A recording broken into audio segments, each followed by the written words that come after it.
Nah, kemudian level admin di dalam IRKM. Jadi IRKM ini terdiri dari beberapa level, mulai dari level admin pusat, kemudian ada level admin provinsi, yaitu di Kanwil, kemudian ada level kabupaten kota, selanjutnya ada di level madrasah yang terdiri dari 2, yaitu kepala madrasah dan tim madrasah. Selanjutnya saya akan menjelaskan tentang fungsi dan tanggung jawab dari setiap level admin tadi. Kita mulai dari fungsi dan tanggung jawab dari admin pusat, yaitu terdiri dari memonitor proses implementasi IRKM mulai dari tingkat madrasah, kemudian kabupaten kota dan provinsi. Kemudian memberikan dukungan jika terjadi kendala terhadap aplikasi IRKM, atau dalam hal ini admin pusat berperan sebagai helpdesk-nya IRKM. Kemudian admin pusat juga berperan melakukan fasilitasi atau pelatihan serta dukungan bagi tim provinsi, kabupaten kota, dan madrasah secara berjenjang. Kemudian admin pusat juga melakukan pengelolaan user level, mulai dari user level provinsi, kabupaten kota, madrasah, antara lain menambah, mengedit, menghapus, mengaktifkan atau menonaktifkan user level di bawahnya. Selanjutnya admin pusat juga melakukan proses terhadap usulan yang disampaikan oleh admin provinsi, kabupaten kota, dan madrasah. Usulan itu bisa berupa usulan tambahan kegiatan, kemudian usulan tambahan subkegiatan, atau usulan tambahan komponen biaya.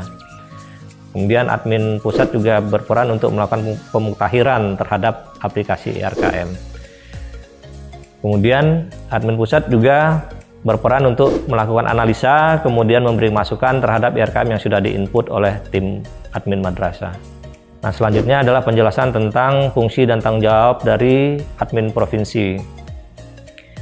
Tugas dan fungsi dari admin provinsi antara lain adalah memonitor proses implementasi IRKM mulai dari tingkat kabupaten kota dan madrasah. Kemudian melakukan fasilitasi atau pelatihan dan dukungan bagi tim kabupaten kota dan madrasah secara berjenjang. Selanjutnya adalah melakukan analisa dan memberikan masukan terhadap IRKM yang sudah diinput oleh tim madrasah. Kemudian salah satu fungsi yang cukup penting juga adalah menentukan jadwal input IRKM. Selanjutnya adalah penjelasan tentang fungsi dan tanggung jawab dari admin kabupaten kota. Antara lain adalah memonitor proses implementasi IRKM tingkat madrasah, kemudian melakukan fasilitasi atau pelatihan dan dukungan bagi tim madrasah, kemudian melakukan analisa dan memberikan masukan terhadap IRKM yang sudah diinput oleh tim madrasah, kemudian mendistribusikan nomor register bagi tim admin madrasah. Nomor register ini penting untuk pertama kali login bagi tim admin madrasah. Kemudian menentukan jadwal input dari IRKM. Nah, selanjutnya fungsi dan tanggung jawab admin kepala madrasah. Yang pertama adalah melakukan register bagi madrasahnya sendiri untuk masuk ke IRKM. Kemudian mendaftarkan, mengganti, atau mereset password staf yang akan diberikan otoritas untuk akses IRKM. Selanjutnya menghitung jumlah pendapatan berdasarkan sumber pendapatan yang dimiliki oleh madrasah itu sendiri. Kemudian menentukan kegiatan dan subkegiatan. Kemudian melakukan persetujuan atas rincian biaya dan AKB atau anggaran kas dan biaya yang sudah disusun oleh staf. Kemudian melakukan persetujuan atas nota yang dibuat oleh staf.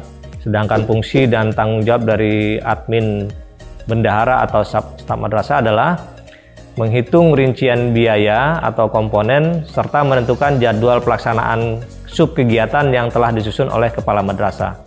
Kemudian membuat nota, mulai dari nota pendapatan, nota pengeluaran, nota pajak, dan lain sebagainya. Kemudian membuat BKU atau buku kas umum dan buku pembantunya.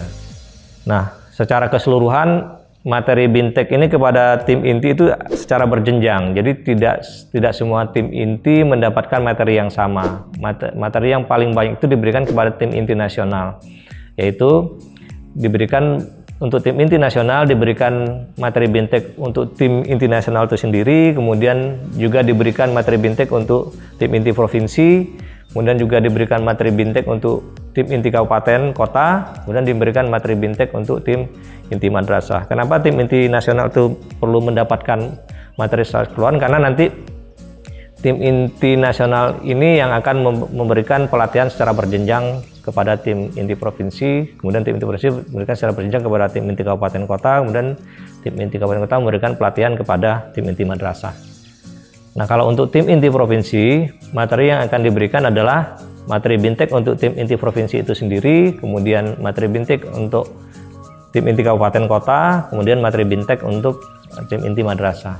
Sedangkan untuk tim inti kabupaten kota, materi bintek yang akan kita sampaikan adalah materi bintek untuk tim inti kabupaten kota itu sendiri, kemudian materi bintek untuk tim inti madrasah. Nah, sedangkan untuk tim inti madrasah, dia akan mendapat satu materi saja, yaitu materi bintek tim inti madrasah. Demikian penjelasan pendahuluan tentang apa itu RKM, mulai dari pengertian sampai level jenjang adminnya, sampai materi bintek yang akan disampaikan.